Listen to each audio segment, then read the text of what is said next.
বিশ্বের মধ্যে কোন কোন দেশের পাসপোর্ট সবথেকে শক্তিশালী তার তালিকা প্রকাশিত হয়েছে।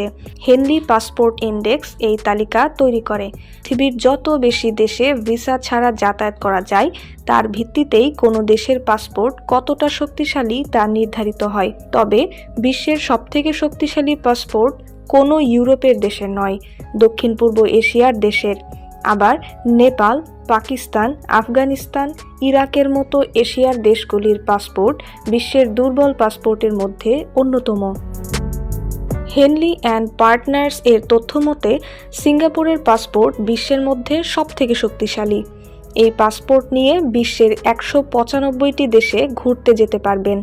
এই তালিকার দ্বিতীয় স্থানে রয়েছে 5টি দেশ: ফ্রান্স, জার্মানি, ইটালি, স্পেন এবং জাপান। 192টি দেশে ভিসা ছাড়া ঘুরতে যেতে পারবেন এই পাসপোর্ট নিয়ে।